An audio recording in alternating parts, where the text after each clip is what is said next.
بسم اللہ الرحمن الرحیم نحمدہ ونصلی ونسلم علی رسولہ الکریم اما بعد۔ معزز سامعین اکرام، السلام علیکم ورحمۃ اللہ وبرکاتہ۔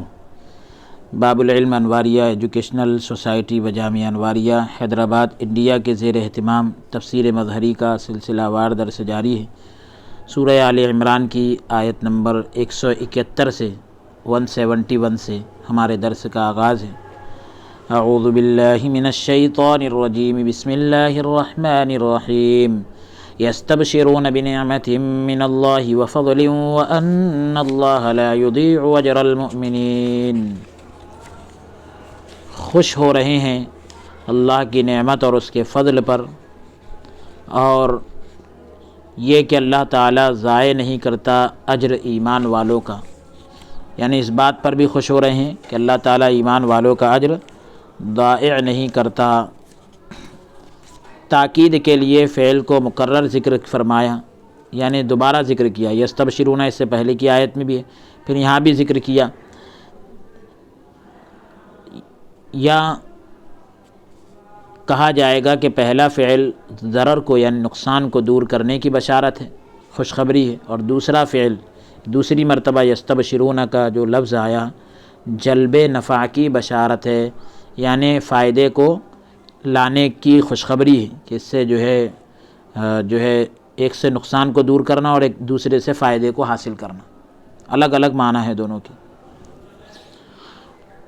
اللہ تبارک و تعالیٰ کی نعمت اور اس کے فضل پر یہ لوگ خوش ہو رہے ہیں، تو ان کے اعمال کا ثواب اور اللہ تبارک و تعالیٰ کی طرف سے عمل سے زیادہ بدلہ، جتنا عمل کیا اس سے بڑھ کر بدلہ، یہ فضل جو ہے اللہ تعالیٰ کے دیدار اور قرب کے مراتب ہیں، یعنی مرتبے ہیں۔ ان کو نکرہ جو ہے برائے تعظیم لایا گیا، بنعمت من اللہ و فضل، تو نعمت اور فضل کو نکرہ لائے، معرفہ نہیں، بغیر الف لام کے یعنی ذکر کیا گیا۔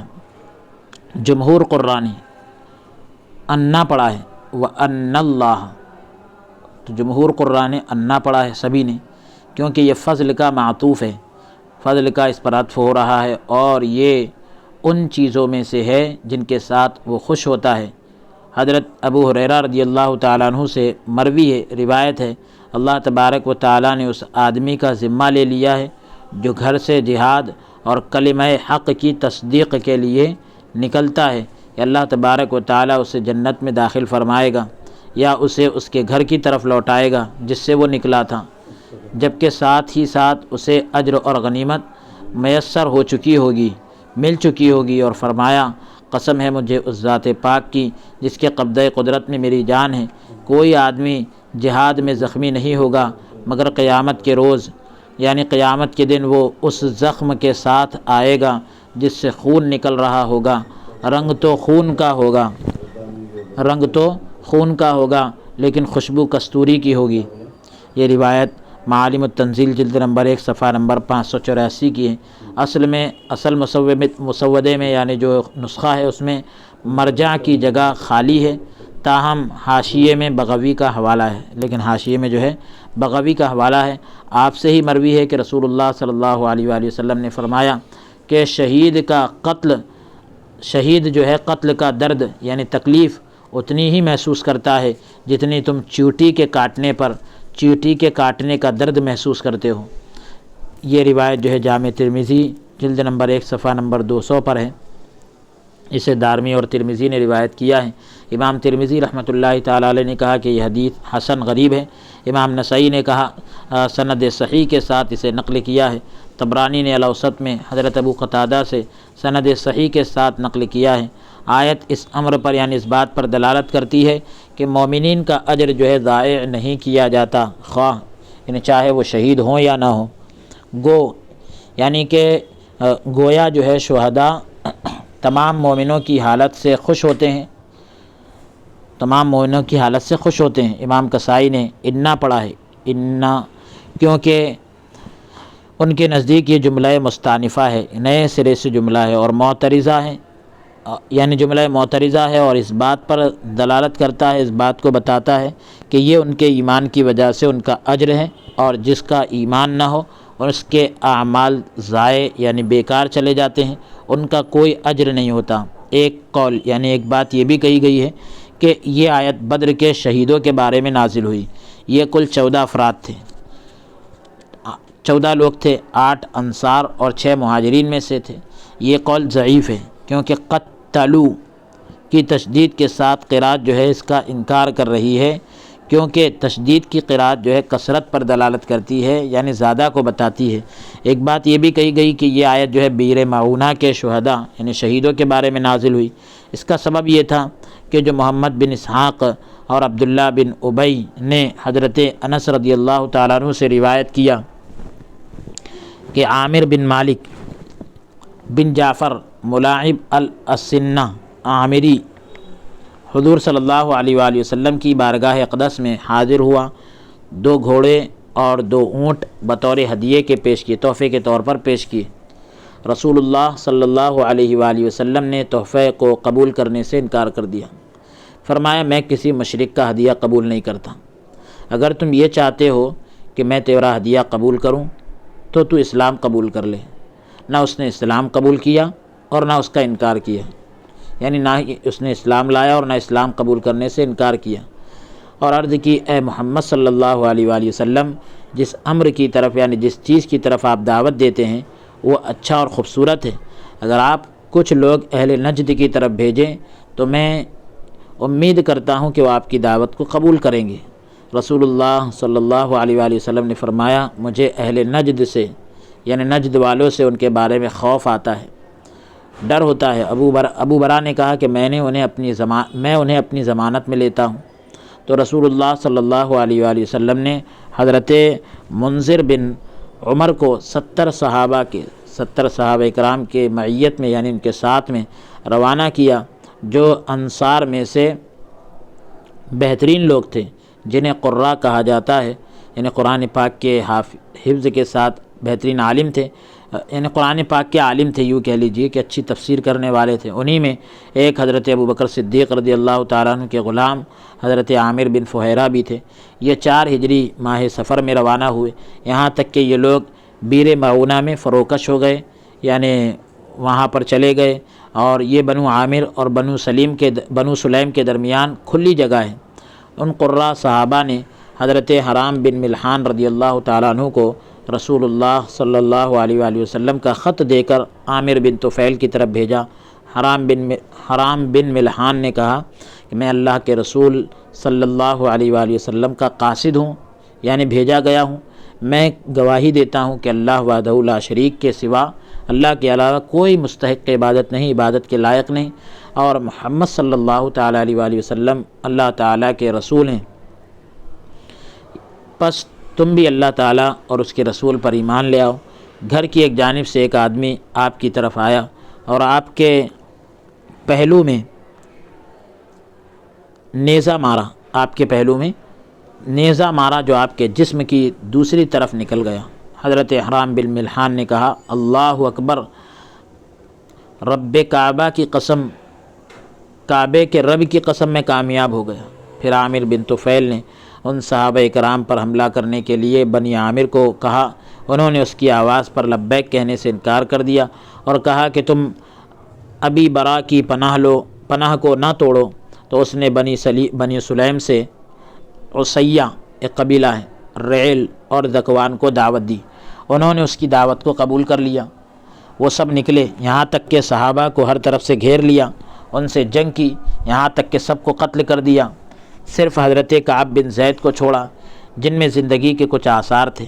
آپ زندہ رہے، یہاں تک کہ آپ غزوہ خندق کے موقع پر شہید ہوئے، اور حضرت عمرو بن امیہ کو قید کر لیا۔ جب عمرو بن امیہ نے انہیں یہ بتایا کہ وہ قبیلہ مدر سے تعلق رکھتے ہیں تو انہیں آزاد کر دیا۔ یہ رسول اللہ صلی اللہ علیہ وآلہ وسلم کی خدمت میں حاضر ہوئے اور تمام واقعات سنایا۔ رسول اللہ صلی اللہ علیہ وآلہ وسلم نے فرمایا یہ ابی برا کا عمل ہے۔ یہ بات ابو برا تک پہنچی تو عامر بن طفیل کی طرف سے اس کی پناہ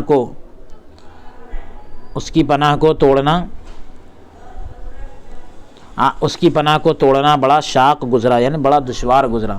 محمد بن اسحاق نے روایت کیا کہ عامر بن طفیل کہا کرتا تھا ان میں وہ شخص کون تھا جب وہ مارا گیا تو اسے زمین اور آسمان کے درمیان اٹھا لیا گیا، یہاں تک کہ میں آسمان کو اس سے نیچے دیکھتا تھا۔ اتنا اٹھایا گیا کہ آسمان کو اس سے نیچے دیکھتا تھا، مطلب ایسا لگتا تھا آسمان سے اوپر چلا گیا۔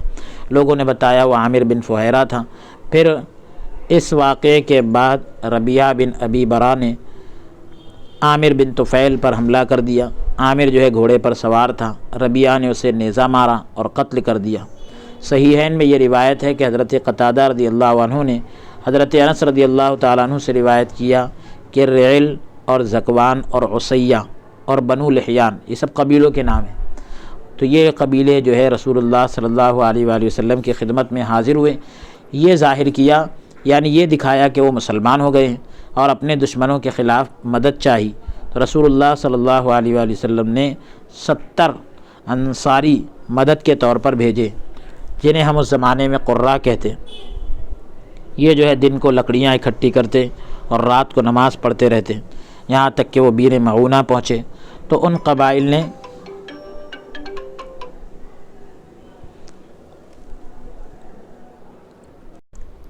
یہاں تک کہ وہ بیر معونہ پہنچے تو ان قبائل نے صحابہ اکرام کو قتل کر دیا اور ان کے ساتھ دھوکہ کیا۔ یہ خبر حضور صلی اللہ علیہ وآلہ وسلم تک پہنچی تو حضور صلی اللہ علیہ وآلہ وسلم نے 1 ماہ یعنی 1 مہینے تک صبح کی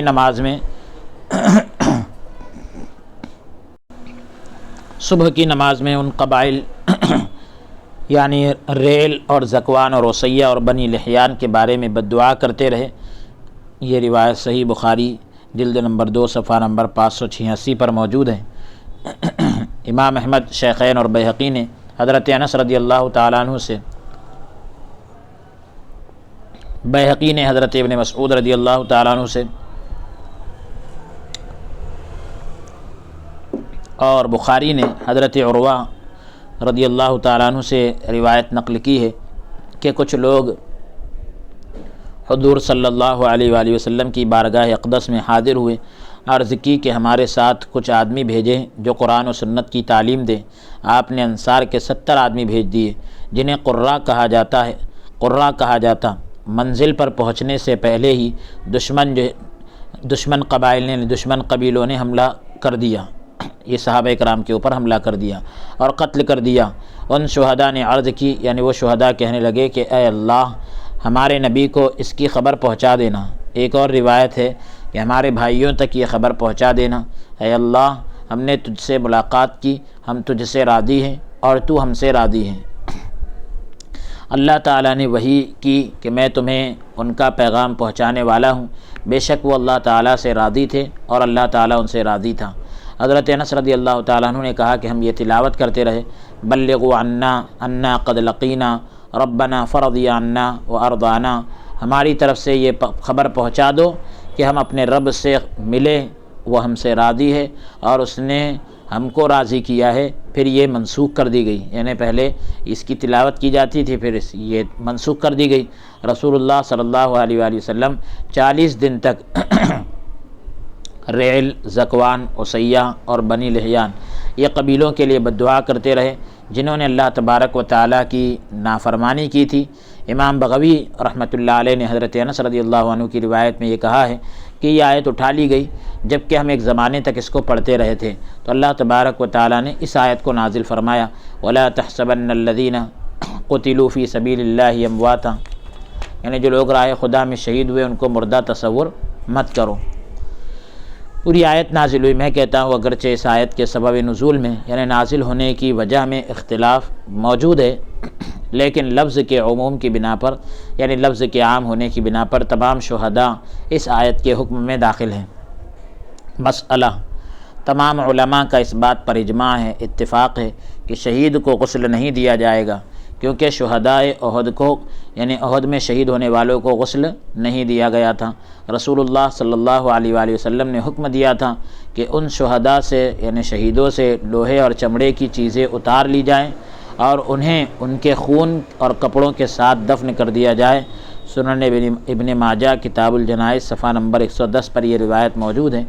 اسے ابو داؤد اور ابن ماجہ نے حضرت ابن عباس رضی اللہ عنہما سے روایت کیا ہے اور امام نسائی نے سند صحیح کے ساتھ عبداللہ بن ثعلبہ سے یہ الفاظ نقل کیے ہیں، انہیں ان کے خون کے ساتھ دفنا دو، کیونکہ جو زخم جہاد میں لگتا ہے تو شہید جو ہے قیامت کے روز اس خون کے ساتھ آئے گا، اور اس کا رنگ تو خون کا ہوگا مگر خوشبو کستوری کی ہوگی۔ سنن نسائی جلد نمبر 1 صفحہ نمبر 282۔ اس باب میں حضرت جابر رضی اللہ تعالیٰ عنہ کی حدیث بھی ہے، اور کہ ایک حدیث بھی ہے کہ ایک آدمی کے سینے میں تیر لگا، وہ مر گیا، جس طرح وہ تھا اسی طرح اس کو کپڑے میں لپیٹ دیا گیا، جبکہ ہم رسول اللہ صلی اللہ علیہ وآلہ وسلم کے ساتھ تھے۔ یہ ابو داؤد کے اندر بابٌ فی الشہید یغسل کے اندر جلد نمبر 2 صفحہ نمبر 91 پر یہ روایت موجود ہے۔ ابو داؤد نے مسلم کی شرط پر اسے روایت کیا ہے۔ مسئلہ، علماء کا اس مسئلے میں اختلاف ہے کہ ایک جنوبی آدمی شہید ہو جائے، یعنی ناپاکی کی حالت میں اگر کوئی شہید ہو جائے جس پر غسل فرض ہو تو کیا اسے غسل دیا جائے گا یا نہیں؟ امام ابو حنیفہ رحمۃ اللہ تعالی علیہ اور امام احمد رحمۃ اللہ علیہ کا نقطہ نظر یہ ہے، ان کی رائے یہ ہے کہ اسے غسل دیا جائے گا۔ امام مالک اور امام شافعی رحمۃ اللہ علیہ کا نقطہ نظر یہ ہے کہ اسے غسل نہیں دیا جائے گا، کیونکہ رسول اللہ صلی اللہ علیہ وآلہ وسلم کا قول زملوہم بدمائہم عام ہے، یعنی ان کو ان کے خون کے ساتھ جو ہے کفن دے دو۔ ہمارے پیش نظر حضرت حنظلہ بن ابی عامر کا قصہ ہے۔ رسول اللہ صلی اللہ علیہ وآلہ وسلم نے فرمایا، میں فرشتوں کو دیکھتا ہوں کہ وہ زمین اور آسمان کے درمیان مائع مزن یعنی بارش کا پانی، تو اس سے جو ہے چاندی کے بڑے بڑے تشتوں میں غسل دے رہے ہیں، چاندی کے بڑے بڑے برتنوں میں غسل دے رہے ہیں۔ ابو سعید ساعدی نے کہا کہ ہم حضرت حنظلہ رضی اللہ تعالیٰ عنہ کے جسم اطہر کے پاس گئے، اس کو دیکھا تو اس کے سر سے پانی کے قطرات یعنی گر رہے تھے، پانی کی بوندیں ٹپک رہی تھی، تو میں رسول اللہ صلی اللہ علیہ وآلہ وسلم کی خدمت میں حاضر ہوا، سب کچھ بتایا۔ آپ نے مجھے ان کی زوجہ کی طرف یعنی بیوی کی طرف بھیجا تاکہ صورت حال سے آگاہی حاصل کروں، یعنی جو بھی موجودہ صورت ہے تو اس کے بارے میں علم حاصل کروں۔ اور آپ کی اہلیہ نے بتایا کہ جب وہ گھر سے نکلے تھے تو جنوبی تھے، یعنی جنابت کی حالت میں تھے، ان کا بیٹا پیدا ہوا جسے لوگ ابن غسیل الملائکہ کہتے، اس کا بچہ جسے فرشتوں نے غسل دیا یہ کہتے تھے، ابن غسیل الملائکہ کا مطلب یہ ہوگا۔ یہ روایت جو ہے سنن کبریٰ کے اندر جلد نمبر 4 صفحہ نمبر 15 پر موجود ہے۔ ابن جوزی نے محمد بن سعد کی حدیث سے مرسل نقل کی ہے، ابن حبان نے اسے اپنی صحیح میں، حاکم اور بیہقی نے ابن اسحاق کی حدیث سے جو انہوں نے یحییٰ بن عباد بن عبداللہ بن زبیر سے، وہ اپنے والد سے، وہ دادا سے روایت کرتے ہیں۔ حافظ کہتے ہیں کہ ظاہر امر یہ ہے، ظاہر بات یہ ہے کہ جدہ کی ضمیر عباد کی طرف لوٹتی ہے، بس یہ حدیث مسند زبیر سے ہے، اور اس حالت میں انہیں کا حضور صلی اللہ علیہ وسلم سے سماع یعنی سننا ممکن ہے۔ حاکم نے الاکلیل میں ابی اسید کی حدیث سے روایت کیا ہے، جبکہ ان کی سند میں ضعف ہے یعنی کمزوری ہے۔ حاکم نے مستدرک میں، طبرانی اور بیہقی نے حضرت ابن عباس رضی اللہ عنہما کی حدیث سے روایت کیا ہے۔ حاکم کی سند میں معلا بن عبد الرحمن متروک ہے، یعنی ان سے حدیث نہیں لی جاتی۔ طبرانی کی سند میں حجاج یہ مدلس ہے، یعنی ان کی روایت میں تدلیس ہے، تدلیس کا معاملہ ہے۔ اور بیہقی کی سند میں ابو شیبہ واسطی جو ہے ضعیف ہے۔ مسئلہ، شہید پر نماز پڑھنے کے بارے میں اختلاف ہے۔ امام شافعی رحمۃ اللہ علیہ کا نقطہ نظر یہ ہے کہ شہید پر نماز جنازہ نہ پڑھی جائے گی۔ امام ابو حنیفہ اور امام مالک رحمۃ اللہ علیہ کا نقطہ نظر یہ ہے کہ نماز جنازہ پڑھی جائے گی۔ امام احمد رحمۃ اللہ علیہ سے دونوں مذہب منقول ہے، یعنی نقل کیے گئے، یعنی ایک قول پڑھی جانے کا ہے اور ایک قول نہ پڑھے جانے کا ہے۔ ہم کہتے ہیں کہ نماز جنازہ گناہوں کی بخشش کے لیے پڑھی جاتی ہے، یا درجات کی بلندی کے لیے مقصود یعنی میت کی تکریم ہوتی ہے، تعظیم ہوتی ہے، میت کی تعظیم سے مقصد ہوتا ہے، تو شہید تو اس عزت افزائی کا زیادہ مستحق ہوتا ہے۔ شہید جو ہے اس عزت بخشے جانے کا جو ہے وہ زیادہ حقدار ہوتا ہے۔ اور اگر تکریم یعنی نماز جنازہ کے ترک میں ہوتی، یعنی عزت نماز جنازہ نہ پڑھنے میں ہوتی، تو نبی کریم صلی اللہ علیہ وآلہ وسلم اس کے زیادہ حقدار تھے۔ جبکہ اس پر اجماع ہے، اتفاق ہے کہ آپ کی نماز جنازہ پڑھی گئی ہے۔ یعنی نماز جنازہ پڑھی جانا یہ عزت کا کام ہے، اگر اس کا چھوڑنا عزت کا کام ہوتا تو پھر حضور علیہ السلام اس کے زیادہ حقدار تھے۔ تو کہہ رہے ہیں حالانکہ حضور صلی اللہ علیہ وسلم کی تو نماز جنازہ پڑھی گئی، جبکہ اصل نماز ہے، جب تک شرعی عذر نہ ہو اس کا ترک کرنا، اس کا چھوڑنا جائز نہیں۔ امام شافعی رحمۃ اللہ علیہ نے حضرت جابر بن عبداللہ رضی اللہ عنہ کی روایت سے استدلال کیا ہے، دلیل پیش کی ہے کہ نبی کریم صلی اللہ علیہ وآلہ وسلم شہداء میں سے 2 کو ایک کپڑے میں جمع کرتے، ایک ہی کپڑے میں 2 لوگوں کو جمع کرتے، پھر پوچھتے کہ ان میں سے کون زیادہ قرآن کا قاری تھا، کون جو ہے زیادہ قرآن پڑھنے والا تھا۔ جب ان میں سے ایک کی طرف اشارہ کیا جاتا تو آپ لحد میں سے آگے کر دیتے، لحد میں اسے آگے کر دیتے، جو قرآن زیادہ پڑھنے والا ہوتا قبر میں جو ہے اسے آگے کر دیتے اور فرماتے میں قیامت کے روز، قیامت کے دن ان پر گواہ رہوں گا اور ان کے دفن کرنے کا حکم دیتے، اور آپ نے ان پر نماز جنازہ نہ پڑھی اور انہیں غسل بھی نہ دیا گیا۔ سنن ابن ماجہ ابواب الجنائز باب ما جاء فی الصلاۃ علی الشہداء ودفنہم، صفحہ نمبر 110 پر یہ روایت موجود ہے۔ اسے امام بخاری، نسائی، ابن ماجہ اور ابن حبان نے روایت کیا ہے، اور حضرت انس رضی اللہ عنہ کی حدیث میں ہے کہ رسول اللہ صلی اللہ علیہ وآلہ وسلم نے 2 یا 3 شہیدوں کو ایک کپڑے میں کفن دیا، انہیں دفنایا اور ان پر نماز جنازہ نہ پڑھی۔ جامع ترمذی میں یہ روایت جلد نمبر 1 صفحہ نمبر 121 پر کچھ الفاظ کے اضافے کے ساتھ موجود ہیں۔ اسے امام احمد اور ابو داؤد اور ترمذی نے روایت کیا ہے اور فرمایا کہ حدیث حسن ہے۔ حاکم نے روایت کیا اور اسے صحیح قرار دیا، امام بخاری نے اسے معلل قرار دیا، یعنی علت کا معاملہ ہے یہ تو، اور کہا کہ حضرت اسامہ ابن زید اس میں غلط ہے، اور کہا کہ زہری سے وہ حضرت انس رضی اللہ عنہ سے روایت کرتے ہیں، اور لیث کی روایت جو زہری سے مروی ہے، نقل ہے، وہ عبد الرحمن بن کعب سے، اور وہ جابر سے پہلی والی روایت نقل کرتے ہیں، اسے ترجیح دی ہے۔ امام شافعی رحمۃ اللہ علیہ کے استدلال کا دلیل کا جواب یہ دیا گیا ہے کہ حضور صلی اللہ علیہ وآلہ وسلم نے شہداء کی نماز جنازہ شاید اس لیے نہ پڑھی ہو کہ آپ خود زخمی تھے اور 4 دندان مبارک جو ہے ٹوٹے ہوئے تھے، اور آپ کے علاوہ دوسرے لوگوں نے نماز جنازہ پڑھی۔ اس نقطہ نظر کی تائید وہ روایت کرتی ہے جسے ابو داؤد نے مراسیل یعنی اپنی مرسل میں ذکر کیا، اور حاکم اور طحاوی نے حضرت انس رضی اللہ عنہ سے بھی روایت کیا کہ حضور صلی اللہ علیہ وآلہ وسلم حضرت حمزہ رضی اللہ عنہ کے پاس سے گزرے، جب کہ آپ کا مسئلہ کیا گیا تھا، نہ حضرت حمزہ رضی اللہ عنہ کے اعضاء کو کاٹ دیا گیا تھا، آپ نے ان کے علاوہ کسی پر نماز جنازہ نہیں پڑھی۔ سنن ابی داؤد کے اندر یہ روایت جلد نمبر 2 صفحہ نمبر 91 پر موجود ہے۔ امام طحاوی رحمۃ اللہ علیہ نے یہ الفاظ زائد ذکر کیے ہیں، یعنی اضافے کے ساتھ کہ میں قیامت کے روز، یعنی قیامت کے دن تم پر گواہ ہوں۔ اگر یہ سوال کیا جائے، یعنی پوچھا جائے کہ اس حدیث کو دارقطنی نے روایت کیا ہے اور کہا کہ اس زیادتی کو عثمان بن عمرو کے علاوہ کسی نے ذکر نہیں کیا اور یہ روایت محفوظ نہیں ہے، تو ہم اس کا جواب دیں گے کہ حضرت عثمان بن عمرو سے صحیحین میں بھی روایت نقل کی گئی ہے، اور ثقہ کی زیادتی یعنی مضبوط راوی کی زیادتی مقبول ہوتی ہے، قابل قبول ہوتی ہے۔ امام طحاوی رحمۃ اللہ علیہ نے کہا کہ اگر شہید پر نماز جنازہ چھوڑنا ہی سنت ہوتا تو حضور صلی اللہ علیہ وآلہ وسلم حضرت حمزہ رضی اللہ تعالیٰ عنہ کی نماز جنازہ نہ پڑھتے۔ اس سے یہ بات ظاہر ہو گئی کہ حضور صلی اللہ علیہ وسلم نے ان کی نماز جنازہ ان کی فضیلت کی وجہ سے پڑھی، جبکہ دوسروں کی نماز جنازہ درد کی وجہ سے یعنی تکلیف کی وجہ سے نہ پڑھی۔ شرح معانی الآثار جلد نمبر 1 صفحہ نمبر 290 پر یہ روایت موجود ہے۔ متقدمہ روایات کی معارض یعنی ٹکرانے والی احادیث متعدد صحابہ سے مروی ہے، کئی صحابہ کرام سے نقل کی گئی ہیں، انہی میں ایک حضرت جابر رضی اللہ عنہ سے مروی یعنی روایت کی گئی حدیث ہے کہ جب لوگ جنگ سے واپس آئے تو رسول اللہ صلی اللہ علیہ وآلہ وسلم نے حضرت حمزہ کو نہ پایا۔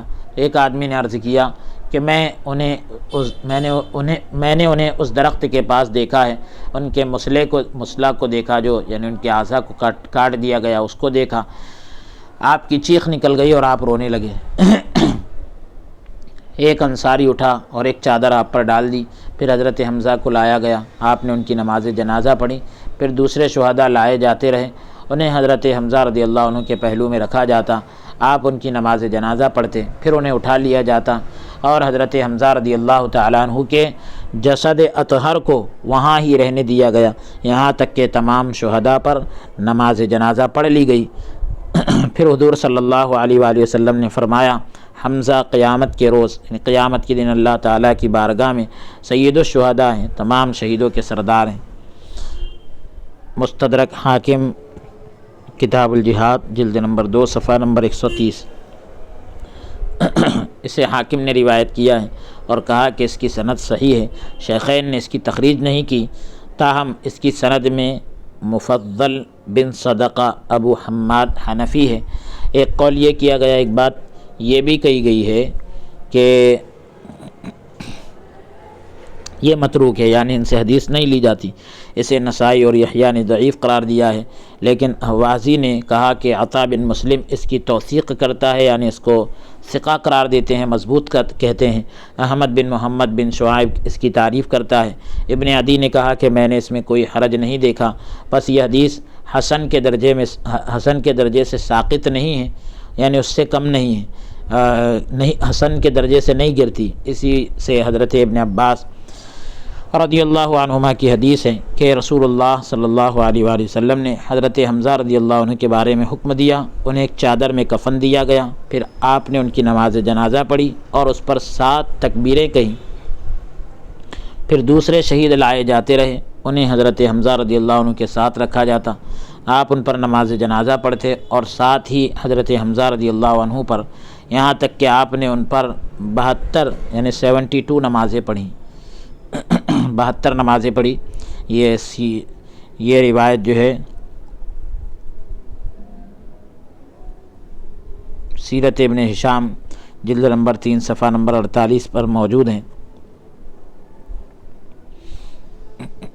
اسے ابن اسحاق نے روایت کیا ہے اور کہا کہ مجھے اس نے یہ روایت بیان کی جس پر میں تہمت نہیں لگاتا، انہوں نے مقسم سے اور جو حضرت ابن عباس رضی اللہ تعالیٰ عنہما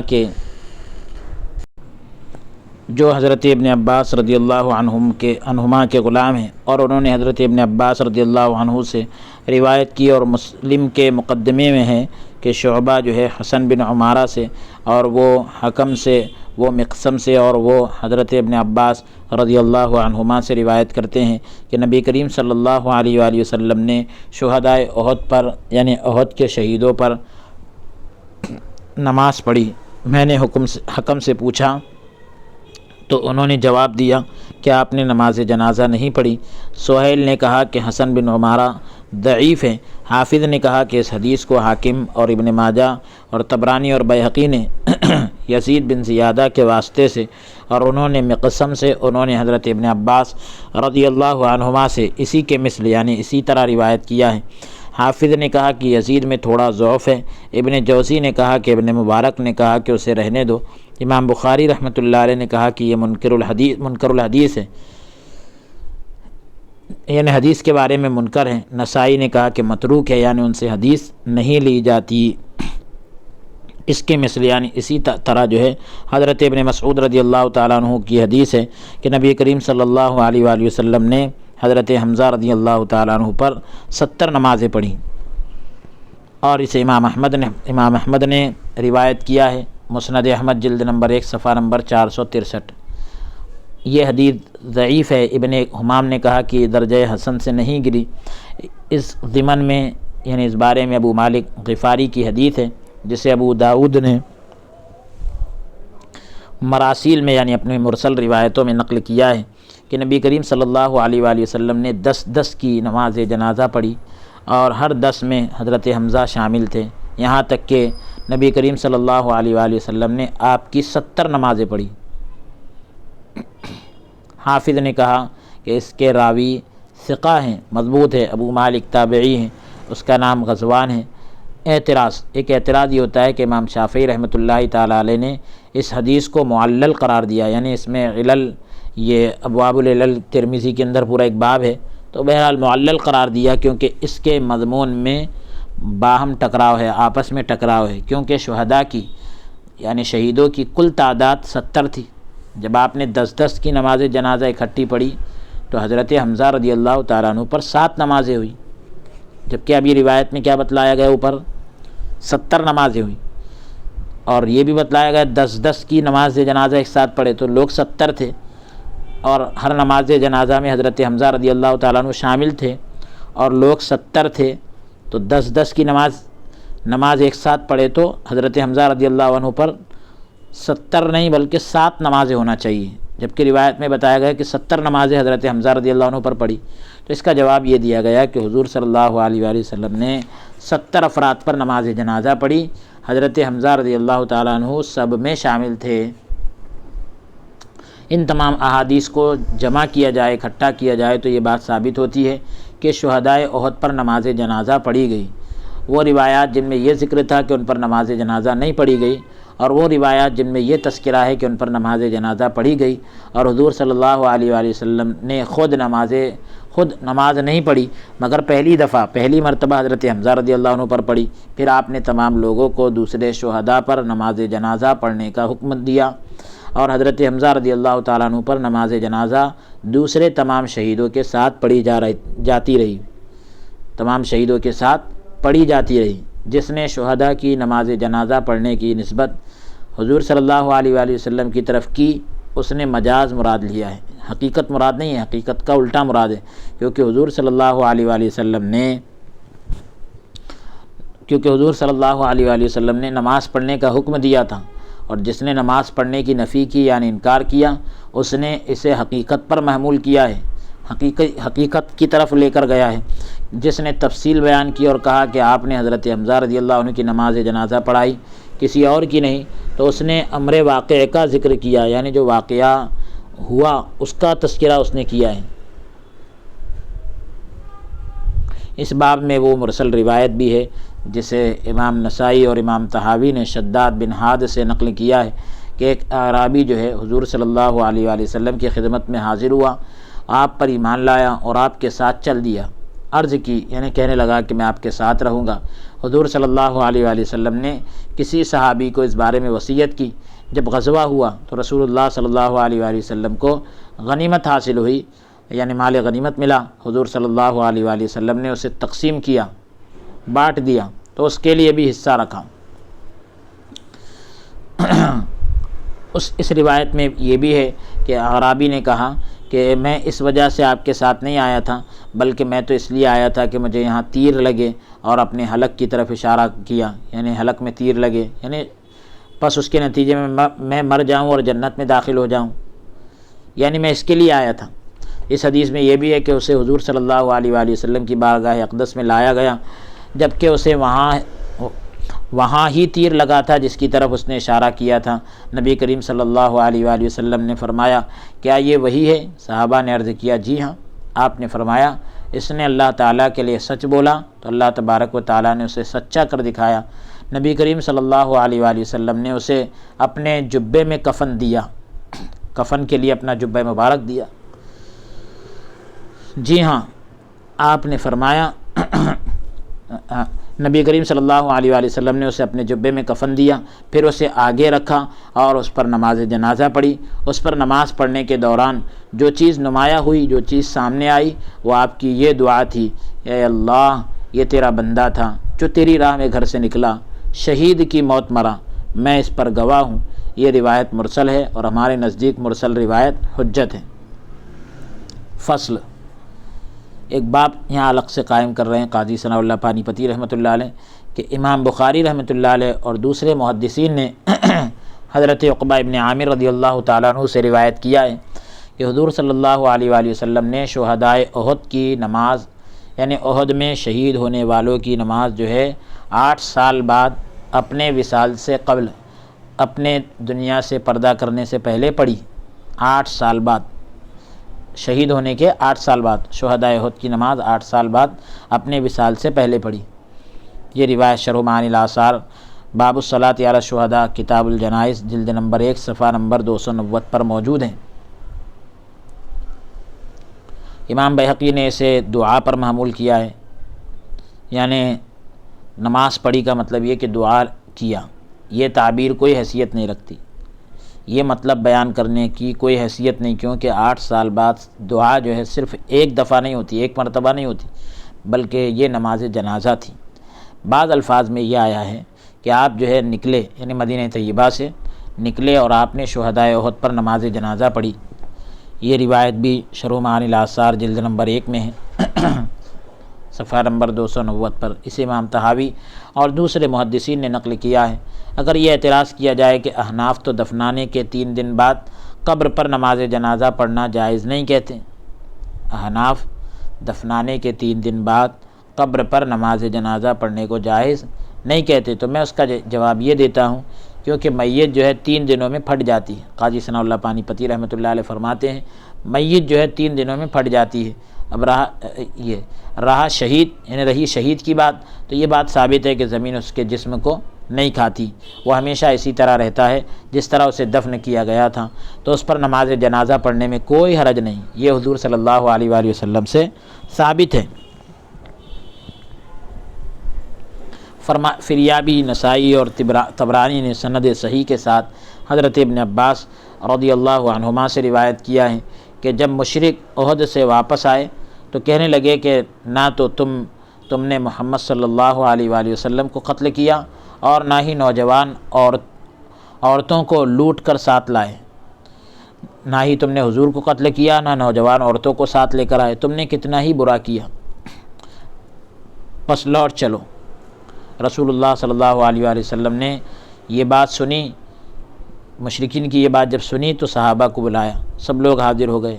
محمد بن عمر نے کہا کہ جب رسول اللہ صلی اللہ علیہ وسلم غزوہ احد سے ہفتے کے روز یعنی سنیچر کے دن واپس تشریف لائے تو 15 تاریخ تھی۔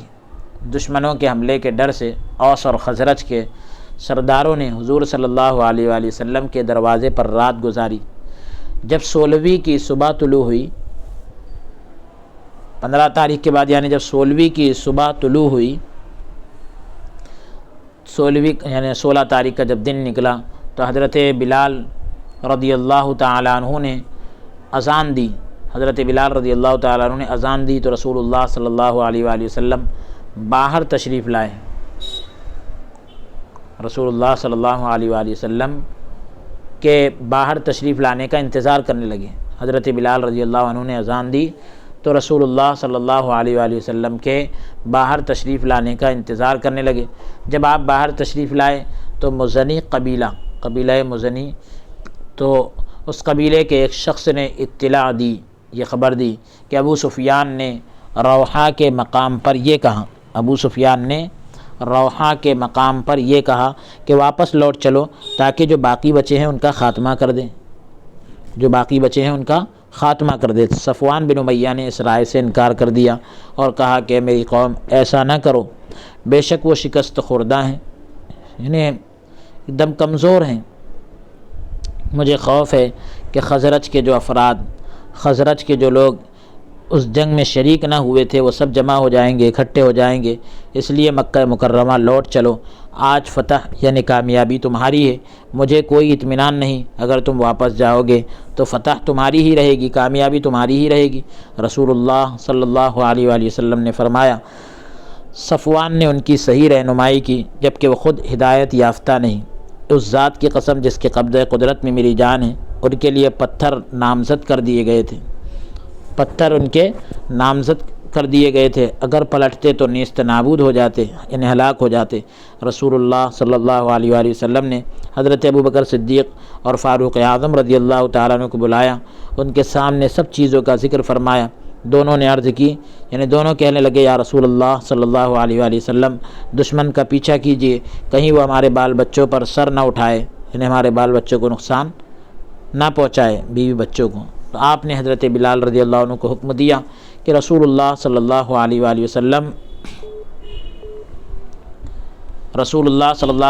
وسلم دشمن کا پیچھا کرنے کا حکم دیتے ہیں، رسول اللہ صلی اللہ علیہ وسلم دشمن کا پیچھا کرنے کا حکم دیتے ہیں، لیکن آج ہمارے ساتھ وہی جائیں گے جو کل لڑائی میں حاضر تھے۔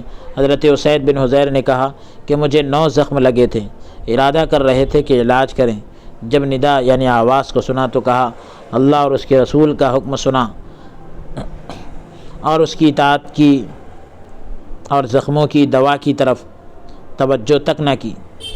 بنو سلمہ سے 40 زخمی نکلے، طفیل بن نعمان کے 13 زخم، خراش بن سما کے 10، کعب بن مالک کے 10 سے اوپر، عطیہ بن عامر کو 9 زخم تھے۔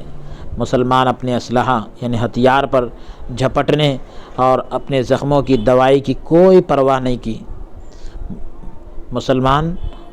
مسلمانوں نے کوئی پرواہ نہیں کی۔ ابن عقبہ نے کہا کہ عبداللہ بن ابی آیا اور عرض کی کہ میں آپ کے ساتھ چلتا ہوں، آپ نے فرمایا نہیں۔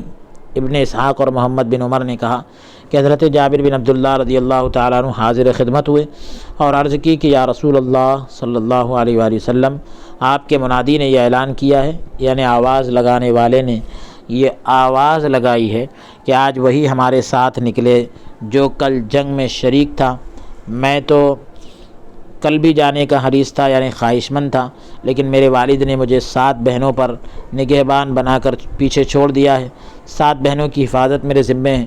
ایک روایت میں 9 کا ذکر ہے، 9 بہنوں کی حفاظت میرے ذمے ہے، اور مجھے فرمایا تھا میرے اور تیرے لیے مناسب نہیں کہ ہم ان عورتوں کو ویسے ہی چھوڑ جائیں، ان کے ساتھ کوئی اور مرد نہیں۔ میں ان میں سے نہیں ہوں کہ رسول اللہ صلی اللہ علیہ وسلم کی قیادت میں جہاد کرنے میں یعنی حضور کی رہبری میں جنگ کرنے میں تجھے ترجیح دوں، یعنی تجھے آگے بڑھا دوں۔ شاید اللہ تعالیٰ مجھے شہادت عطا فرمائے، میں اس کی امید رکھتا ہوں۔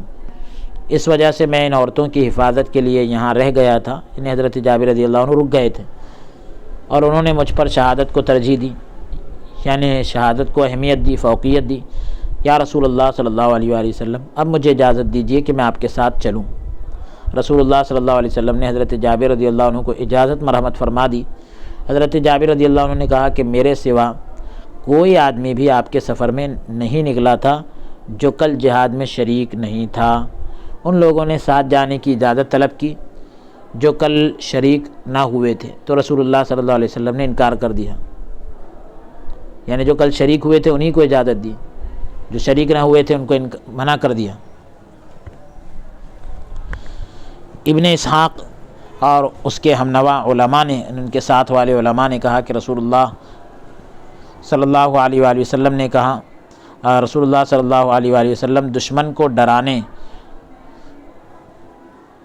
اور یہ بتانے کے لیے آپ ان کی تلاش میں نکلے ہیں۔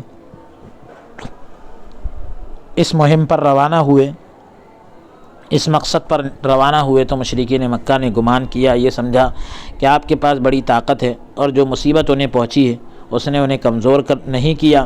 تو رسول اللہ صلی اللہ علیہ وآلہ وسلم نکلے، آپ کے ساتھ یہ حضرات بھی تھے، حضرات ابو بکر، عمر، عثمان، علی، طلحہ، زبیر، عبد الرحمن بن عوف، عبداللہ بن مسعود، حذیفہ بن یمان، ابو عبیدہ بن جراح رضی اللہ عنہم اجمعین وغیرہ 70 آدمی تھے۔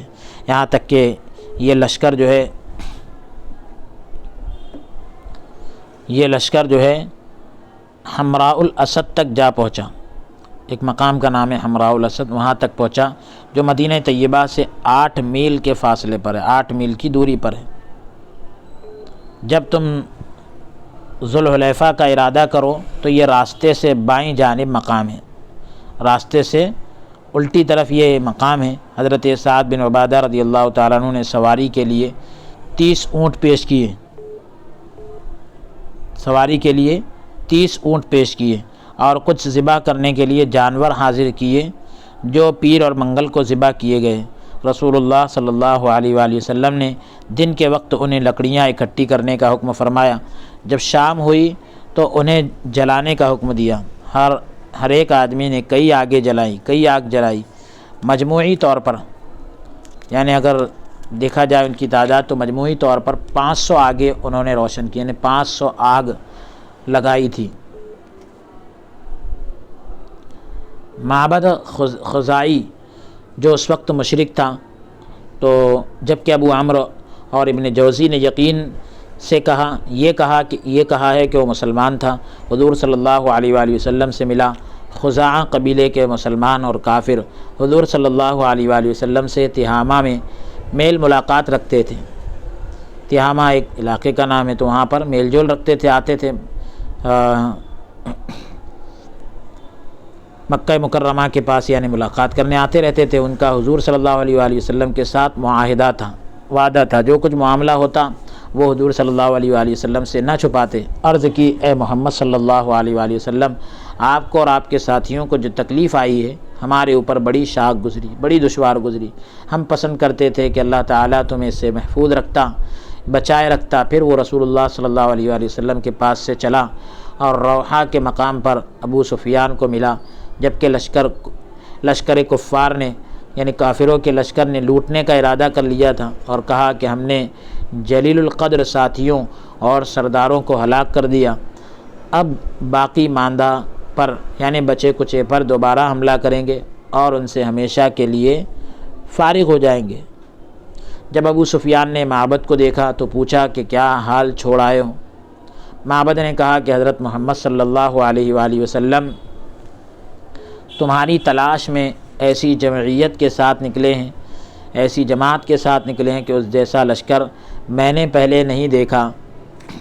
وہ تم پر دانت پیس رہے ہیں، جو اس دن جنگ میں جو شریک نہ ہوئے وہ اب بھی آپ کے ساتھ شامل ہو گئے ہیں اور اس دن کی حرکت پر شرمندہ ہیں۔